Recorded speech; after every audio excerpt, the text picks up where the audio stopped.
I'm Rob Downey, a family practice MD and Institute for Functional Medicine certified practitioner.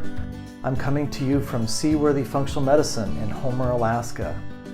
Seaworthy exists to help people overcome their health challenges and be fully vital. Welcome everyone to today's Seaworthy podcast.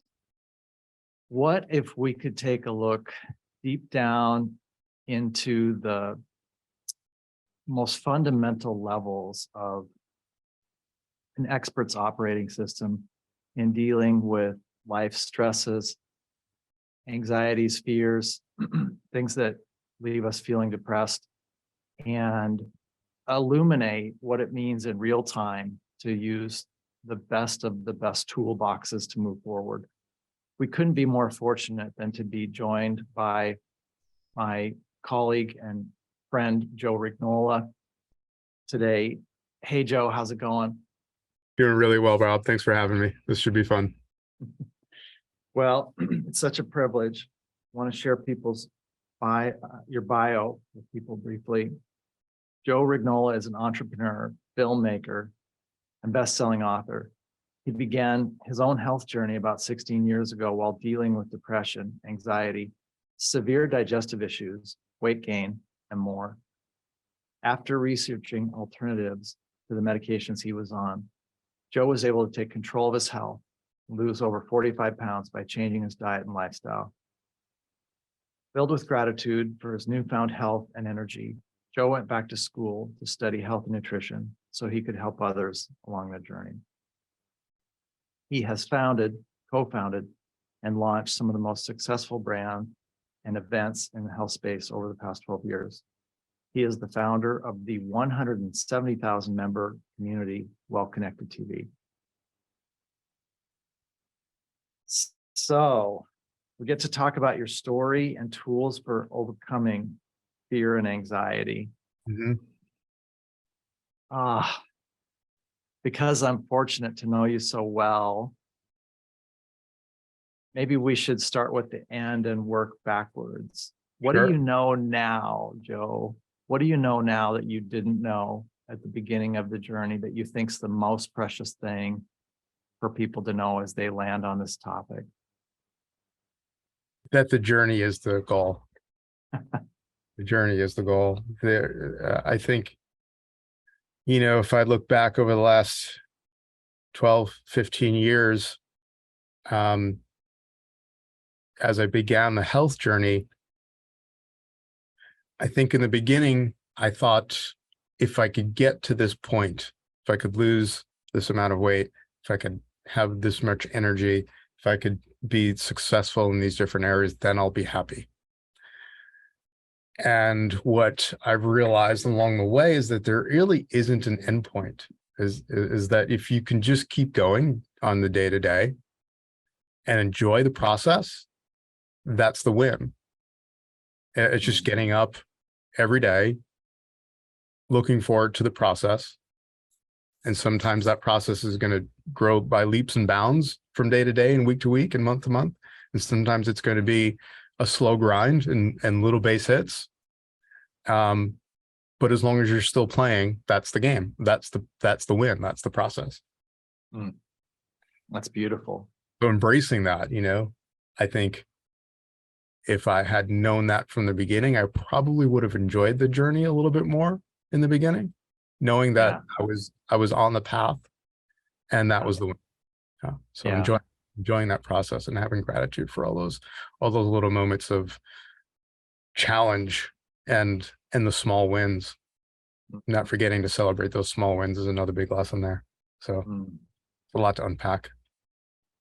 Do you think, Joe, that your capacity to do that now is a gestalt type thing, a cumulative consequence of your progress? Or is it more that because you meditate and you eat whole food and you have practices, then in the moment, when it's time to persevere, that's possible in the moment as a consequence of your practices? Can you comment on that for our audience, who I thank for joining us? Absolutely. Yeah, I think the word practice is the right word, because that's all this ever is a practice. And sometimes that practice is easier and sometimes it's more difficult. I think when you come up against challenges and you've been at this for a little bit and you do have the tools in the toolbox and the practices, it becomes a little bit easier to bring awareness into the equation. I think awareness is the first step. So when you come up against a challenge, a failure or perceived failure 10, 12, 14 years ago, I would have felt defeated for a long extended period of time, felt like giving up.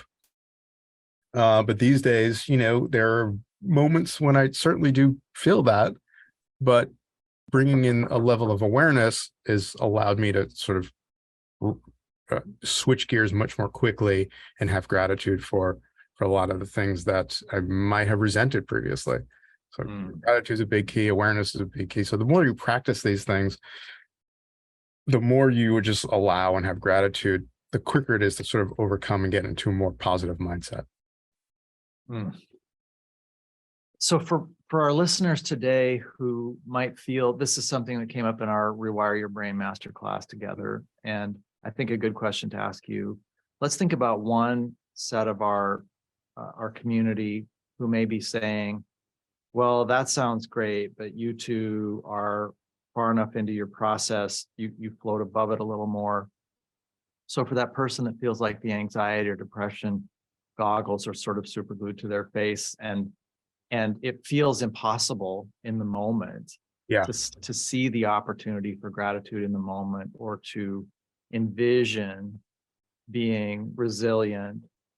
What's your advice to that person about where to start or what to do if they're feeling overwhelmed? Well, first of all, let's clarify, the goggles are still there. Sometimes they're on top of my head, sometimes they're in my hand, sometimes they're firmly glued to my face. That's the truth. It takes time. And again, the awareness that you're safe, the awareness that you're okay, the awareness that, the only real failure is in the quitting. As long as you can continue to move forward, there's really no failure. As long as you can continue to learn from failures, so-called failures or mistakes or setbacks, as long as you're learning from them, then there's no failure there. You just keep going. But I get it. Believe me, I understand, because like I said, the goggles I don't think they ever really go away. They just maybe get misplaced from time to time, So for me, again, it's that awareness so you can remove the goggles a little bit more quickly. There's this Tibetan saying called Shenpa, which means to get hooked. And I think about Shenpa is the space between when something happens and you react or respond to it. And in that space that's the choice. You can either react kind of thoughtlessly or respond appropriately. And as you practice this more, as you bring in awareness more, that space seems to get larger.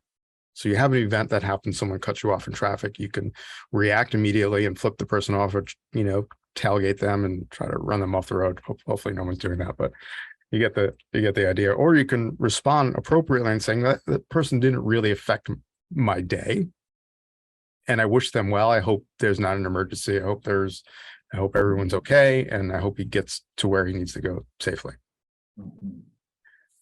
So I think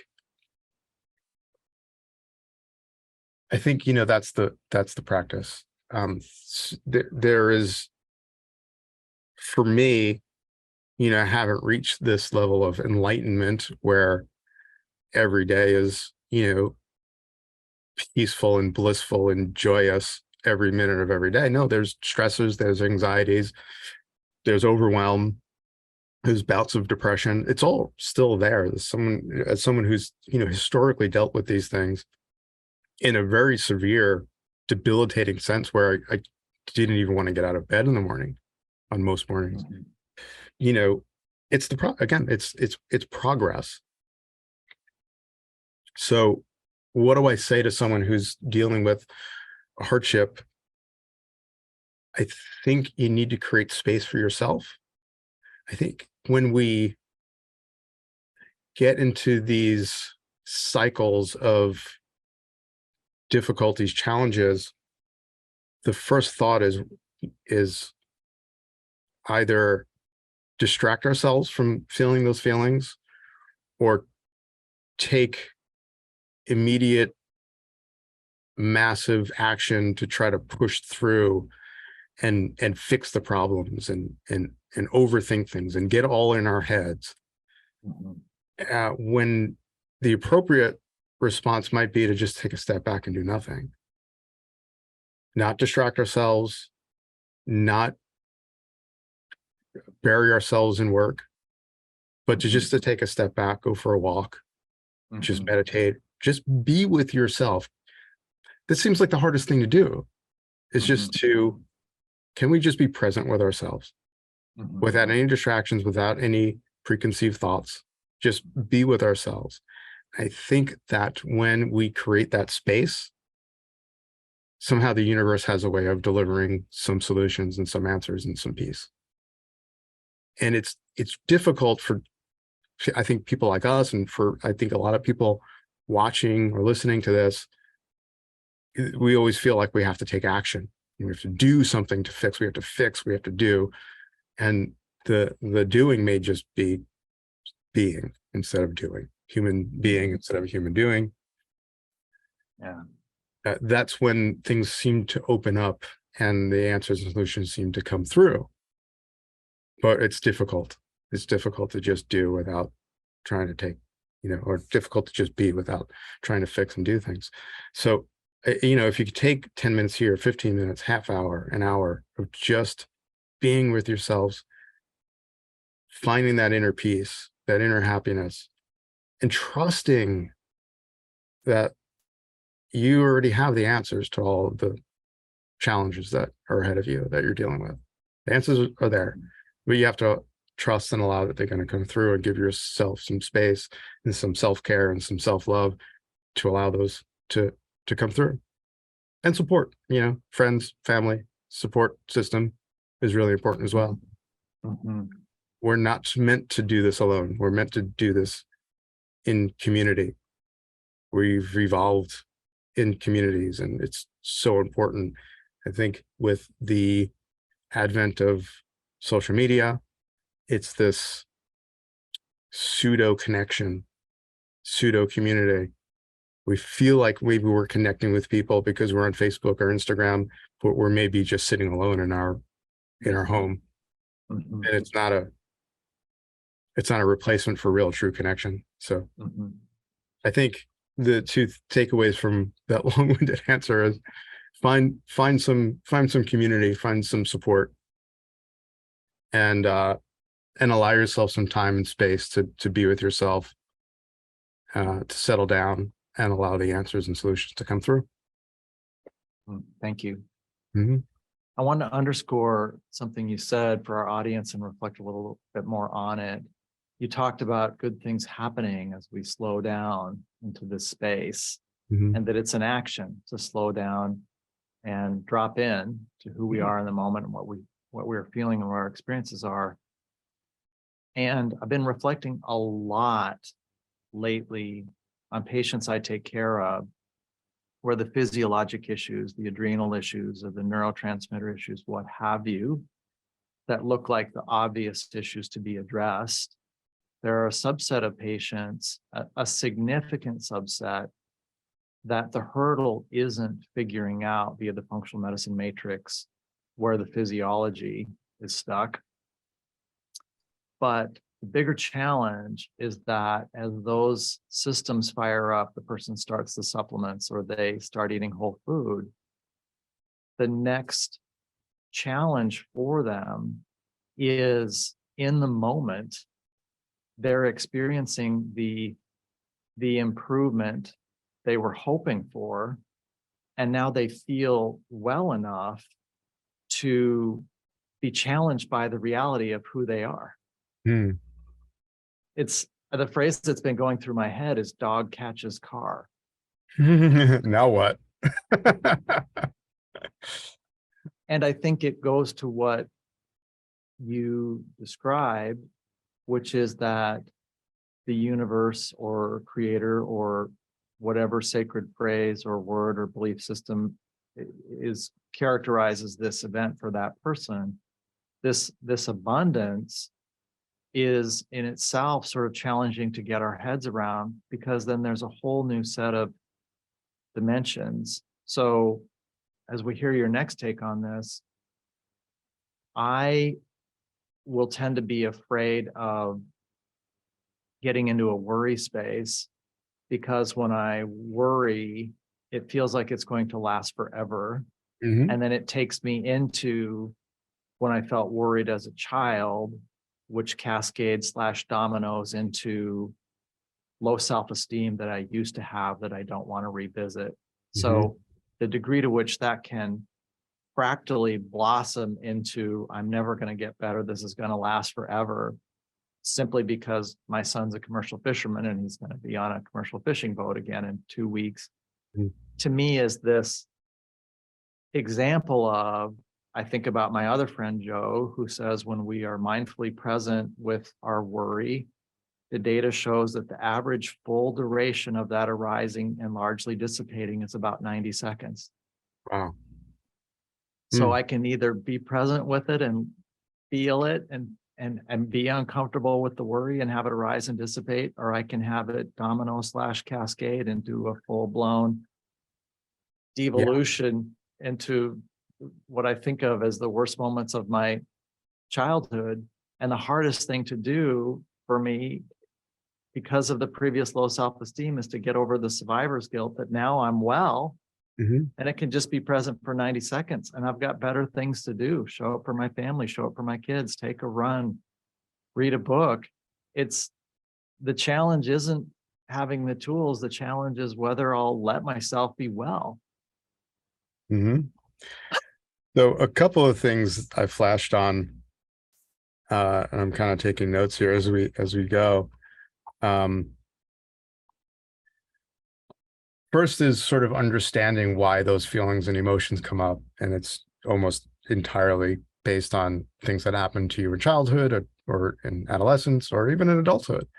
These either significant traumas or small t sort of micro traumas that made us feel unsafe. And so that's whether, this worry or this self-doubt or lack of self-confidence sort of comes in. We, we may default to those states of being because parts of the brain are trying to protect us, right? From making mistakes or, evolutionarily, like maybe, being chased by a saber-toothed tiger and not surviving that encounter. So sure, the brain's trying to keep us safe, but the reality is we're not faced with most of the time these imminent challenges that are that our survival is dependent on. So it's understanding that whether you have recollection of the trauma or events that have happened to you, understanding that that is the reason, because something did happen to you in childhood or adolescence or adulthood. And you don't necessarily need to know what those events are, because a lot of times we won't remember, or they are seemingly insignificant. But just understanding, again, it's this awareness that something happened and it's causing you to feel unsafe. And the reality is you're perfectly safe, you're perfectly capable, and you're perfectly worthy of success, whether it's financial success or health success or relationships or what have you. Perfectly capable, perfectly worthy, despite the feelings of not being safe or the feelings of anxiety or stress or depression that come up. The other thing that I flashed on it, which is this paradox of not wanting to feel those feelings and then pushing them down, as opposed to what you mentioned, which is sitting with it for 90 seconds and allowing it to dissipate. Yeah. And in doing that, you're in control. instead of the 6-year-old or the 10-year-old being in control, right? So your inner 6-year-old, your inner 10-year-old, your inner 12-year-old, what have you, that went through that experience that is now showing up as worry, stress, anxiety, depression, fear. If you look at it with curiosity and not and don't distract yourself from it. Again, it goes to like creating space for yourself. Don't distract yourself from it. Don't scroll endlessly on Instagram. Don't watch YouTube videos. Don't play video games. Don't self-medicate, perhaps. Meet it with curiosity and compassion, and then watch it dissipate. And like you said, the science is pretty clear on this. We don't want to feel these things, but if we just allow ourselves to feel it and be curious about it and question it, is this true? Like, is this really something that's scary? Do I really think that I'm not capable of handling this? And if we genuinely ask those questions, we'll start to realize that, of course we're capable. Of course we're worthy. Of course we can conjure up a certain amount of confidence to deal with these things. But it's only if we really look at it head on and not run away from it or not try to push it down. The more we try to push it down, the more it's going to control us. Yeah. That's very clear in the research as well.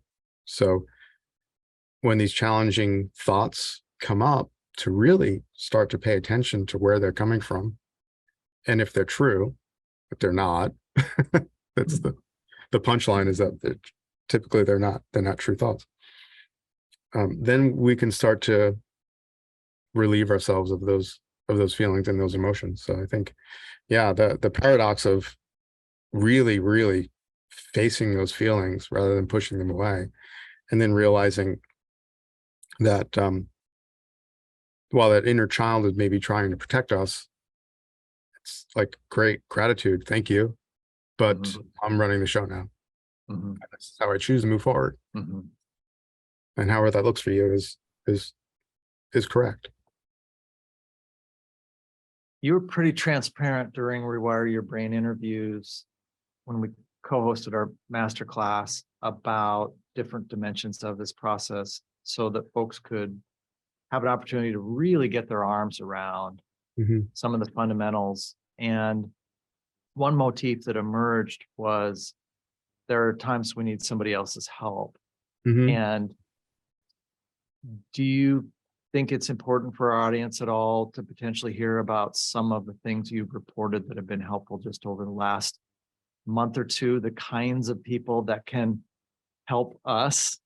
Is there any dimension to that? I would say, full transparency, I've been a beneficiary of Reiki as far back as a person that lectured us in medical school. This was University of Utah, by the way. This was not an environment that would be archetypally considered a favorable setting to discuss this, but it was an ER doctor who used it to give his wife, he was a skeptic, he used it to give his wife 6 hours of relief from terminal breast cancer pain, when opiates would only give her 30 minutes. And so he stood up in front of us and said, hey, everyone, I was a skeptic. You all are probably skeptics. I want you to open your minds and your hearts to this. And then a Reiki practitioner in Kotzebue, Alaska in 2001, transformatively changed my work with your wife, Marissa, with Reiki and other multiple mad skills. Was transformational for me. And you've talked about some transformational things you've been doing. It occurs to me that we have the courage to step in this space. There's the abundance of the universe, which surprises us based on our negativity bias. And there's the degree to which gifted people can show up for us. Should we illuminate that last dimension just a little bit? Yeah. So the things that I flashed on as you were exploring that topic were, one, there's an endless amount of tools that we can use. And that's wonderful, from nootropics to adaptogenic herbs to Reiki. I'm a Reiki practitioner. My wife is a Reiki master, and she does a lot of different energy work, intuitive Reiki, shamanic Reiki. So a wonderful wonderful, beautiful tools to have in your tool shed. Meditation, obviously, breath work, plant medicine, if that's your jam, hypnotherapy, acupuncture, all of these things that I've used have helped me progress. But here's what I'll say about any tool that you decide to use. If you're not integrating what you experience during those sessions of using those tools, well, that's where the real progress happens. It happens in between using the tools, right? I've seen all too often where people jump from tool to tool to tool, but they never allow themselves to really embody what they've experienced. They go from one plant medicine to one plant medicine journey to another. They go from different, Reiki practitioners, psychic healers, energy healers, breath work. And it's like every week, every day, they're doing something. It reminds me of this Buddhist saying where you use a raft to cross a river, but once you get across the river, you're not going to keep carrying the raft with you. You have to put the raft down and continue on your journey. So any of these modalities are wonderful, but all they do is really open the door, and past that door, there's flights and flights and flights of stairs that you still have to walk up. And that's just how you live your life every day. So these different modalities can create a quantum leap in your experience in life, but you still have to continue on the journey and process and integrate what you've learned during those wonderful sessions. So yeah, I'm all for using these tools, but more importantly, it's how can I integrate these tools into my everyday life? And that's really the hard part. There is, as we've talked about endless times, there is no magic, quick fix pill that's going to fix everything. There's wonderful tools that can support us, but it's how you live your life every single day. It's the relationships that you have. It's looking at those fears and anxieties that come up and going right for them and right through them, allowing the fear to come up, saying, thank you for trying to protect me. Thank you for being a guidepost. Because a lot of times that fear comes up and it's really pointing you in the direction you need to go. And too many people just turn around and go back. So, what's the saying about the cave you're afraid to enter holds the goal that you're looking for? It's that thing. So it's like when that fear comes up, you're like, oh, that's the gate to go through. That's going to get me where I want to go. And it's not easy. It simply isn't easy. The tools can help though. But you still have to walk up those steps. Fantastic. In a second here, I can't wait to hear about this illuminating story you have to share about your son and soccer over the last few weeks. But I wanted to mention something I mentioned before because I had an aha moment about it. When I was talking with Dr. Keisha, I mentioned this story from Tibetan Buddhism where there's reportedly this thing in the Potala Palace in Tibet, His Holiness the Dalai Lama's palace, called the Room of 1,000 Demons. And part of what I mentioned to Dr. Keisha that I didn't realize until now is that the way the story goes is that once every 100 years, the door is opened and His Holiness is present to allow certain individuals to enter this room. And the room is completely dark. And for a person that chooses to enter the room for their growth, their spiritual growth, etc., the thing that happens is that the entry door is closed, and then the person's greatest fears manifest in the room. And the story says that His Holiness says to the person as that they enter the room that there are 2 rules for getting through the room successfully. Rule number 1 is that no matter how terrifying those greatest fears appear, they aren't real fundamentally. And secondly, that the room is still a dangerous place and it's important to find that other door and get out and close it. And the part I never understood was that I didn't understand why the story would say that the door was only opened every 100 years, except that I finally remembered when 100 or 1,000 show up in Buddhist stories, Mhm, it has to do with infinity and rarity. And mhm, so the Bodhisattva of infinite compassion has 1,000 arms. mhm. And I realized it's a reminder to us that we intuitively know at certain times that we have a chance to have one of these transformational experiences. And that's why it's once every 100 years, because it's a great opportunity, as terrifying as it is. It's one of those great opportunities in life to lean in and step in. Mhm. And it's also part of the story that we don't leave that room via the same door we went in. Right. Yeah. That's So very. those next set of steps, that non-adherence to forms, not conflating the raft with the shore, we go on to a next chapter when we undertake growth of that magnitude. Mhm. Yeah, it very much reminds me of utilizing these tools. It's like, it sounds like this room, this sacred room is just another tool, and you can you don't have to wait 100 years to to experience that. Like Yeah. you do, Yeah. you do a really powerful breathwork session, you're going to come face to face with those fears, Mhm. and you're Mhm. going to come through it. You're going to come through it Mhm. stronger. Yeah. Plant medicine is the same thing, especially if you're with a skilled practitioner that's facilitating Yeah. plant medicine care. You're going to come Yeah. face to face with some shadows and some darkness. Yeah. But you have Yeah. to. It's Yeah. really very much part of the journey. But know that you do come through it, and you do come through it stronger. And it is a bit of a quantum leap.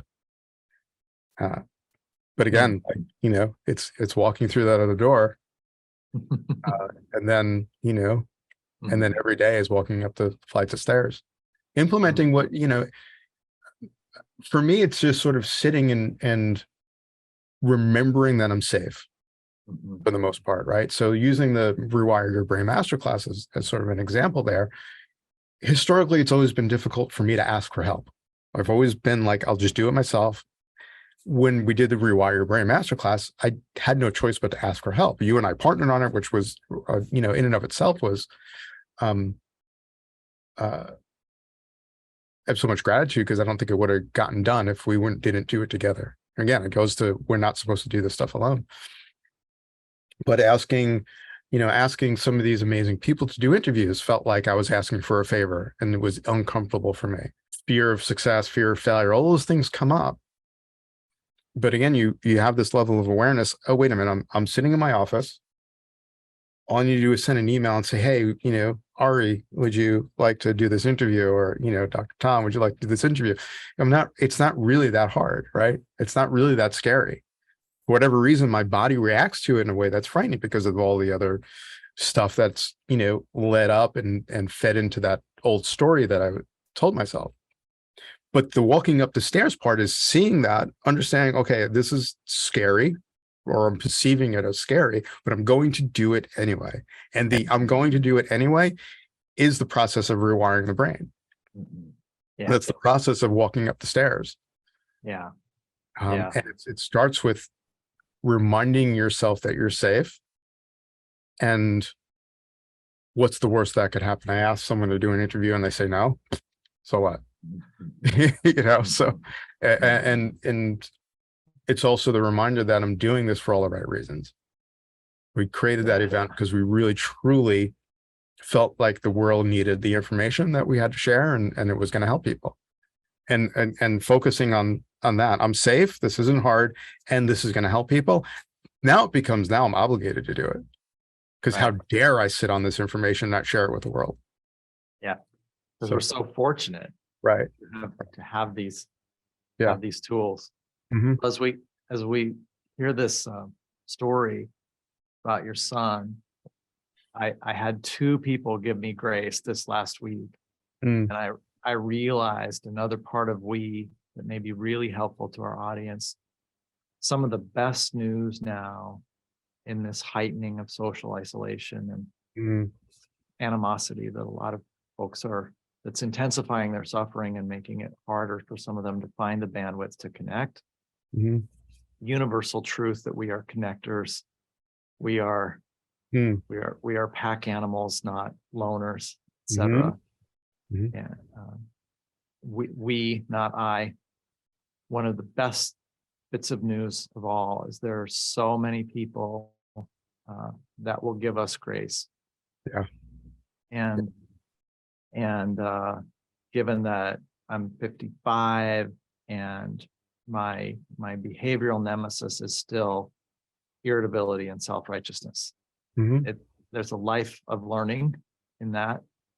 And I have a gracious, wise boss who I interrupted during a conversation, which I felt absolutely hideous about. Mm. I thought it was incredibly impolite. Mm. And that person gave me grace. Wow. And my wife and I were deconstructing, unpacking this sort of stressful juncture around something. And my irritability manifest. Mhm. And I said, I'm sorry. I got irritable. I'm stressed. I had some other news today that was challenging. And I could see it in her eyes. She was just giving me grace, Mhm. saying, it's okay. And I Yeah. thought to myself, wow, you've given me grace for this 10,000 times. Exactly. I can't thank you. Uh-huh. There's no way I can thank you Yeah. for how much grace you give me and Yeah. how much it's taught me about giving people grace. Mhm. So something that may help some of our audiences Yeah. to know that sweetness is there when we give grace and get grace. There's a Yeah. solace and a salve. Yeah. Yeah. And then it becomes, again, it's this, you're obliged to really take care of yourself in those moments. These people who you surround yourself with, your closest people who continue to give us grace, we owe it to them to work on ourselves.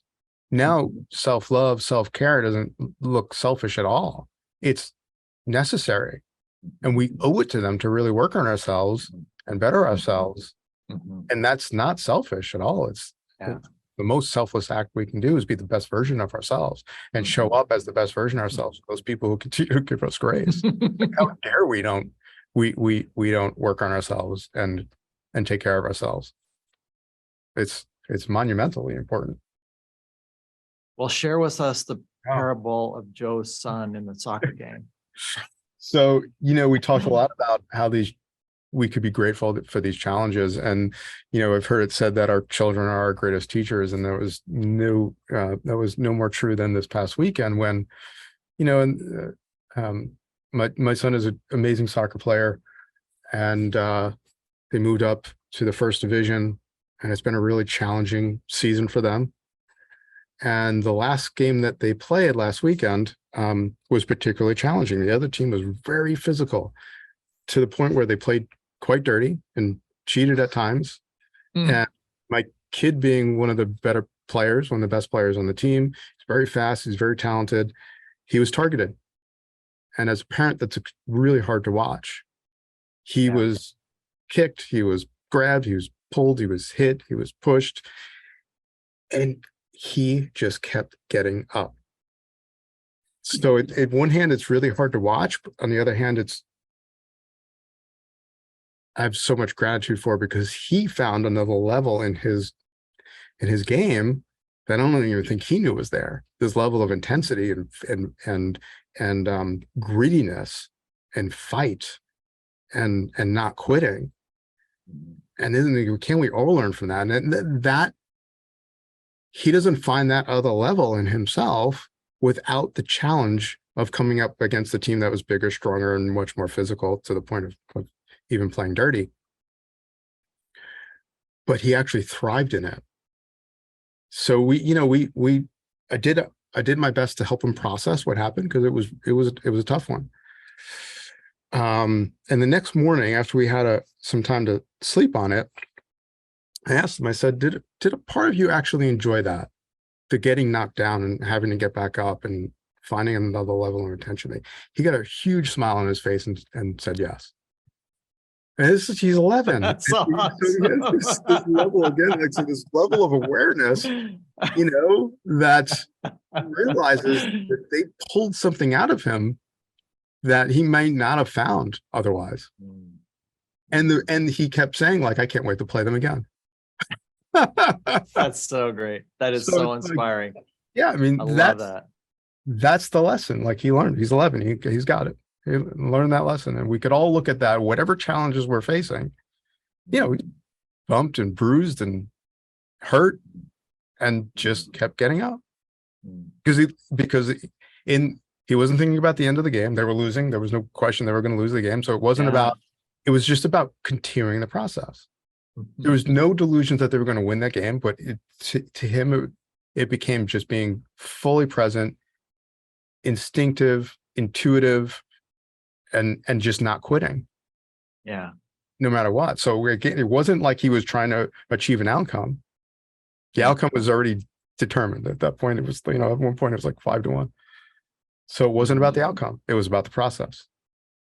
And that's the lesson, I think. Like you're in it. It's shit. It's hard. And are you going to keep going or not? Again, Yeah. you keep getting up and you're not failing. You're not failing as long as you can get up the next day and keep going. Well, there's such a beautiful energy to that. I think I can't imagine a better place to close. And so if you're jammed up, think what energy would Joe's son have? What would Joe's son do? Get knocked down 7 times, get up